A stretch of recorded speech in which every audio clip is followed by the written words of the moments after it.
You are watching Turn the Pages, and I am your host, Jordan Rivers. So, for anyone who does not know what Turn the Pages is, we are a nonprofit organization where we promote literacy. I'm also a children's author, and so what I do is, well, you know what? I won't tell you what I'll do. I'll send you straight to the video. But if you have any questions, please make sure that you call the number below. So let's send you right to the video.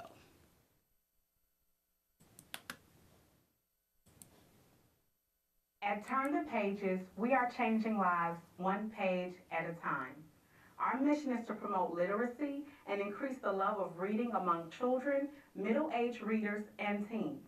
At our school library and bookstore visits, children and families have the opportunity to hear authors read, interact with the characters from the book, create amazing art projects based off of the books, and have their pictures taken on the red carpet, and much more. For more information, please visit our website.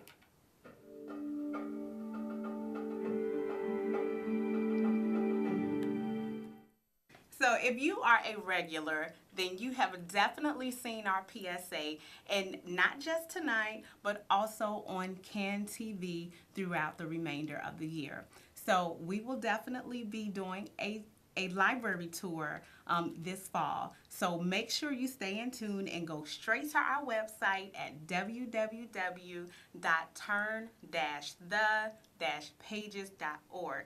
And I'm actually very excited because our first date is at Blackstone Library Branch. So make sure that you have your library card, ready, because I am going to be there reading the book, The Village and the Spider That Grew and Grew. Yes, and I am the author of that book, and we'll be doing amazing art projects and science projects based off of that book. So I definitely hope to see you at the Blackstone Library Branch in Hyde Park, August 16th, that's a Wednesday, from 6:30 to 7:30 p.m. So make sure that you bring out all of your loved ones, especially the little ones, so that they have a great opportunity for reading and they get to meet a real life author, me.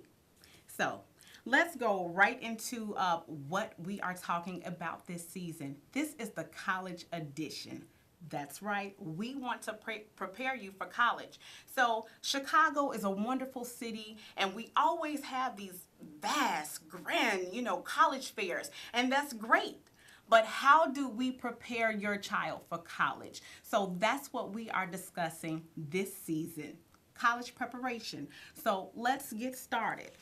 So we talked about scholarships. So last week, Kathleen Jackson from the United Negro College Fund, she was a wonderful guest.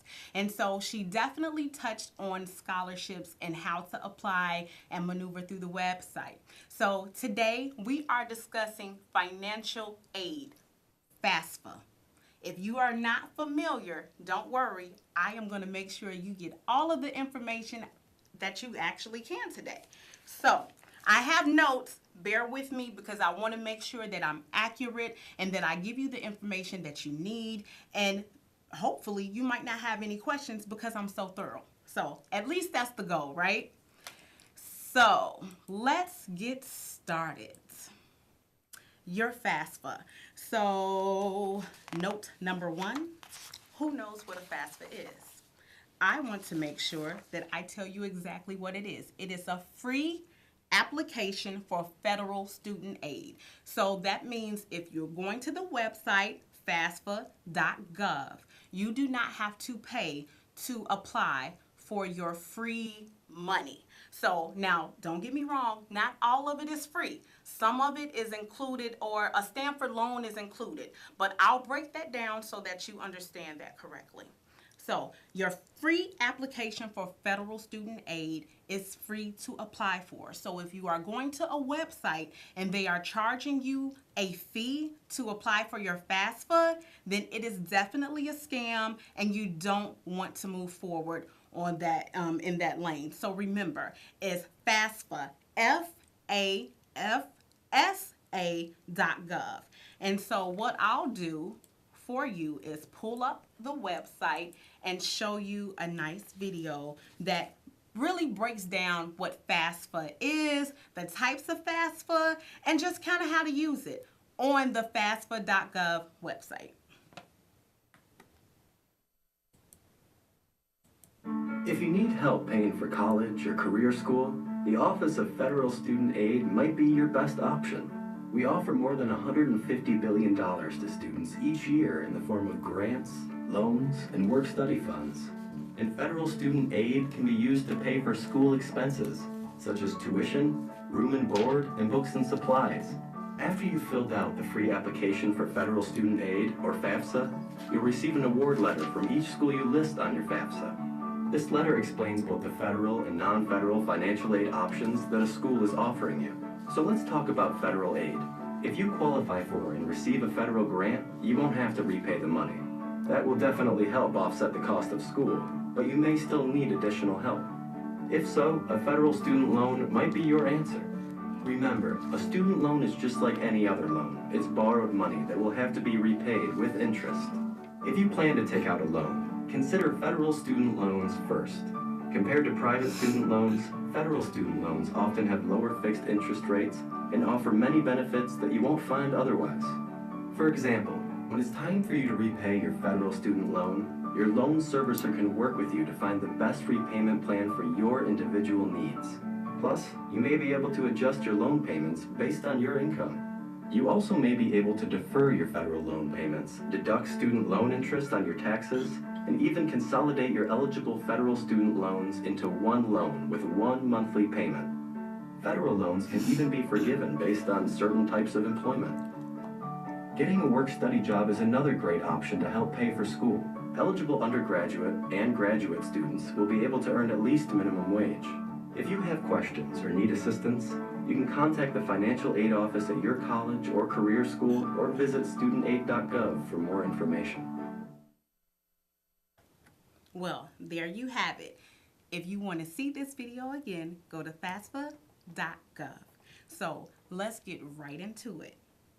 Now, the first, so I saw this article that I thought was just perfect for today's show, and it was featured on usnews.com and written by Jeremy Hyman and Lynn F. Jacobs. So they have the tips for getting financial aid for college. So you can't just, call a college and say, hey, I need financial aid. You actually have to go through the application process.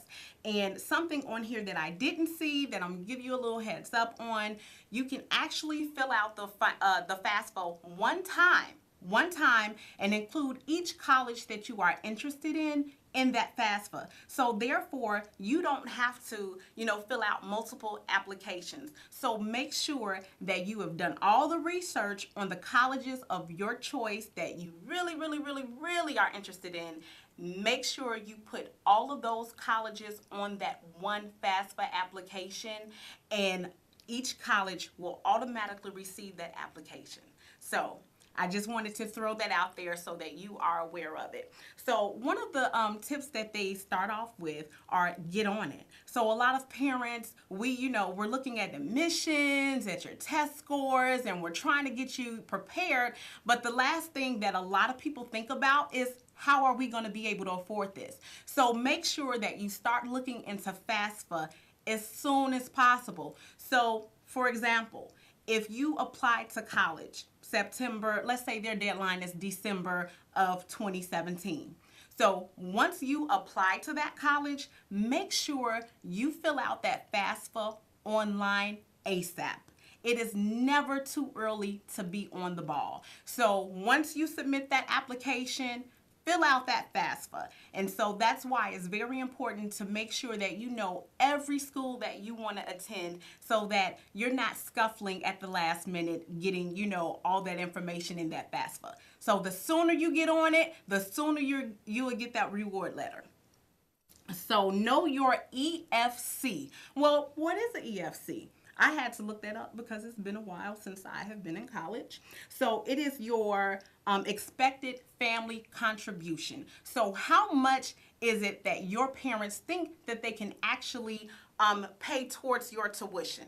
So you know, don't stress out about it. Make sure that you read the directions and you follow the guidelines. So you will definitely have a calculator. One thing that I've noticed on the FAFSA website is that they always have a calculator so that you can come up with the correct calculations, or at least a close number to what it is, and that's how they, you know, figure out how much student aid that you can get. But of course, fill out the entire application and don't let it scare you, because they do ask a lot of information on especially your income. So again, use the calculators. So go to www.collegeboard.com. They also have a calculator. Sometimes FAFSA's calculator may be down due to maintenance on their site, so it's always great to have a backup plan. So 4, don't expect to win. So this little tip kind of rubbed me the wrong way, but it's still, you know, a bit accurate, so I'm going to give it to you. It is a common misconception that most college money is in the form of scholarships. In fact, compared to the total amount of aid, which is $154 billion given away each year for students who need financial aid.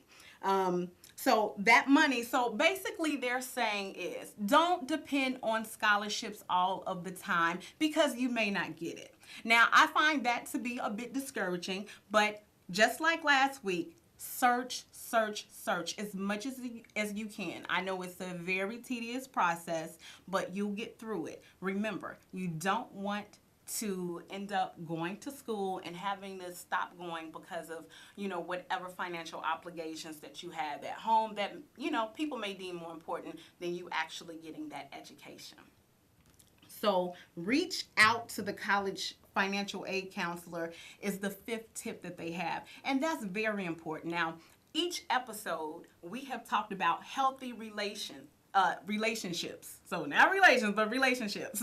So you want to make sure that you really keep a great relationship with that financial aid advisor, because they may become your best friend and they can definitely pull for you in a time that you may need it the most. So make sure that you go into that financial aid office, that counselor knows you and can vouch for you, because they also have, I guess I don't want to say the verdict, but they do write little notes in your financial aid packets to see if there's a possibility, if there's any money left over, that you can get more financial aid. So the school, they have their own policies set in place. They know how many students they have and how much financial aid can be given back. And it's really up to that financial aid counselor, or some people call them financial aid officers, to have that set amount. So make sure that you become familiar with that counselor.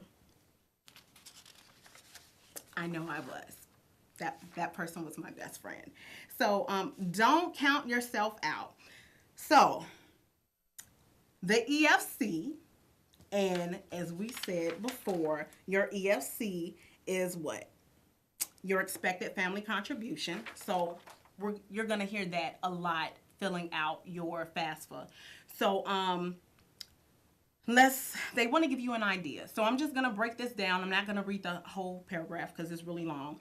To give you an idea, a family earning $150,000 with a child attending an in-state public university will probably not qualify for aid.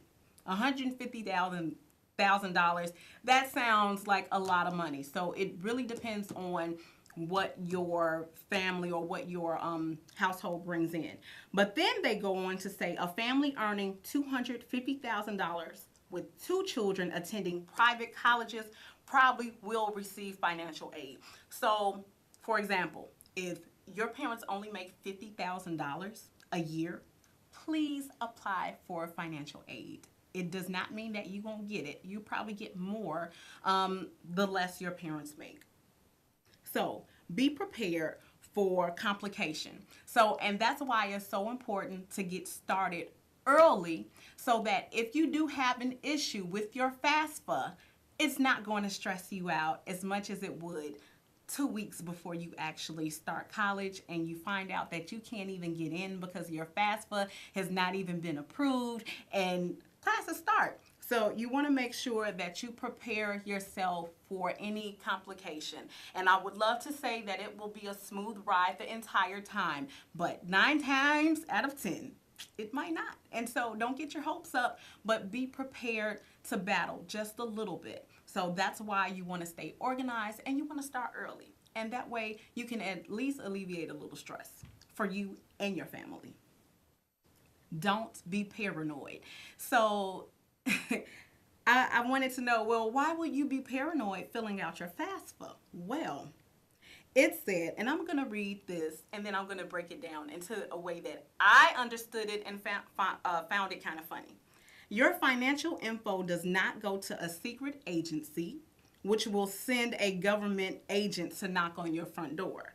So, in other words, if you're talking to someone in the Black community, Pookie, if you are out there and you're not honest about how much you're making and you really want to go to school and you don't want to put all that information or your parents' information in there, the FBI or whoever is not coming to look for you. So be honest about what the income or the household income is it has, and just fill it out. You never know. Take that chance. Don't be paranoid, okay? And be honest. So 9, prepare for the package and the shortfall. So they're basically saying don't expect to get all this financial aid and that it's going to magically cover every semester of the year that you are going to school, because 9 times out of 10 it won't. And actually what may happen is you'll get a Stanford loan along with your financial aid, and it will have a certain amount. And normally when you have over the amount that you have for that semester, so let's just say your semester for school is $5,000. You don't have the $5,000. Your FAFSA allows you to get the $5,000, but it's not just going to be with the aid. They're going to put a loan with it as well. And let's say you get $12,000 for that one semester. So a lot of times when you have that leftover money, they call it a refund check. And people do a lot of stuff with refund checks, but let me explain something to you. Your refund check is to make sure that you are okay while you're in school. So that means getting your school supplies. If you don't have a laptop, never had one, you have thousands of dollars left, get that laptop, that printer, that ink, whatever you need for school to make you a little bit more comfortable without having to go to the library all hours of the night or morning, and be prepared. And if you have more money left over after that, technically you're supposed to return it back to your school or, talk to your financial aid advisor about who it goes back to. But turn it back in, and that way you won't owe more for that Stanford loan. So meet the deadlines. So remember that, let's see, when you are applying for this FAFSA, it's first come, first serve. So if you are the 20,000th student that fills out for that financial aid, and there's hardly any money left, you're only going to get a little of that financial aid and then the rest in loan. So make sure again that you get in there, you get that FAFSA as soon as possible, and then you'll be prepared and you won't be stressed out. And remember, the FAFSA is not just a one-time application. You have to fill out that FAFSA every year that you are in school for your undergraduate degree. So that is your bachelor's. If you are getting a master, doctorate, you no longer can get a FAFSA. You have to go to private loans or whatever loan the school actually goes through. So I want to talk about the FAFSA tips and common mistakes that people make during their FAFSA. So again, it says apply early. So we've talked about applying early a few times. And so what that says to me is that a lot of people, they wait to the last minute and they have that stress, above them. Let's go into what you need to complete the FAFSA. So I have printed out a little checklist here that you need to have. So make sure you have your pen and paper. Take these notes, and I hope you were taking notes in the beginning. If not, you can always watch it on www.fafsa.gov turn-the-pages.org. So if you missed this episode, go right to the Turn the Pages website and we'll have it, right for you. So your FAFSA checklist, have these documents on hand. You want to have your social security number. If you do not know your social security number, it is on your social security card. And if you don't have that, make sure that you get access to it by going to your social security office and taking up your state ID and your birth certificate and a piece of mail, some type of documentation, very important, that says that you're there. That's what most of the social security offices want you to have when you come in. So make sure you have your social security number when you're ready to apply for that FAFSA. Make sure you have your driver's license or state ID, your W-2 forms. So your W-2 forms are very important. They have the amount of money that you have brought in for that year. Also, make sure that you have all of your income tax records for the last 2 years. So if you're going to Jackson Hewitt or any of those, places, you have your own tax person, make sure that you keep that documentation. They are not responsible for, your papers. They may have them on file, but if you have them on hand, it will make your life so much better. So also, any records of taxable earning, if you've done a federal work study, any of that, make sure you keep documentation on all of your earnings. It's very important, and it definitely is a must when you do your FAFSA. If you have any records of grants, scholarships, again, your earnings, make sure you keep that information on you. Any current bank statements would definitely be helpful. So your bank statements, your savings, all of that. If it's not you, then it's definitely your parents' information that they need to have. And if you are a U.S. citizen or permanent resident, you would be eligible, or they even have non-citizen, but definitely there's some stuff to look at. So make sure that you are eligible depending on your citizenship status. So I want to get that checklist out the way.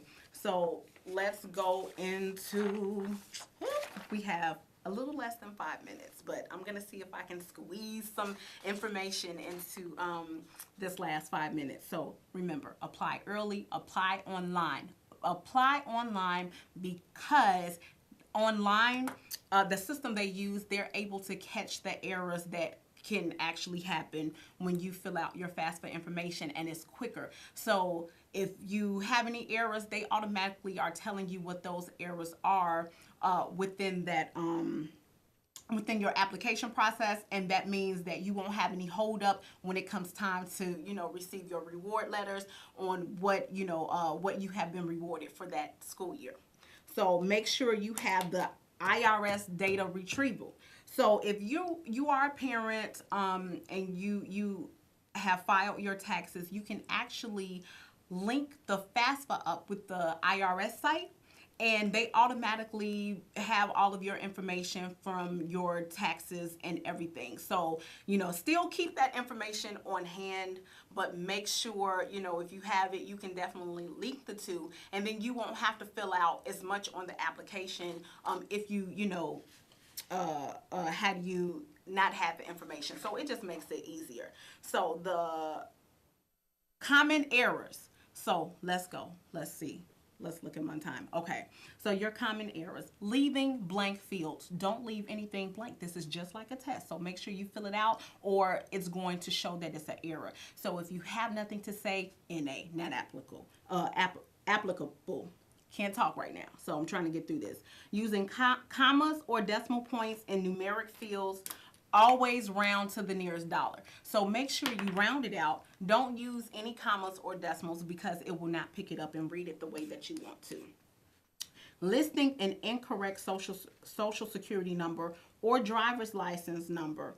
Make sure that you double check and you have the proper numbers to actually put down there for you, or failing to use your legal name. So even though everybody around the block may call you Pookie, Pookie should not be on your application. Your government name should definitely be on there so that you have it. Entering the wrong address. Make sure you put in the correct address so that there are no problems within your application. Entering the wrong federal income tax paid amount is definitely going to delay your application. So let's see, listing your adjusted gross income. So I'm going to stop right there, and next week I will finish the your FAFSA information, but I will also start you off on scholarships to look up for. So I hope you have taken out your notebook and you've taken notes, and that I've given you the information that you need to get started on preparing for your FAFSA and getting that going. So thank you for tuning in with me once again, and Turn the Pages. And you're watching Can TV, and I am your host, Jordan Rivers. See you next Monday.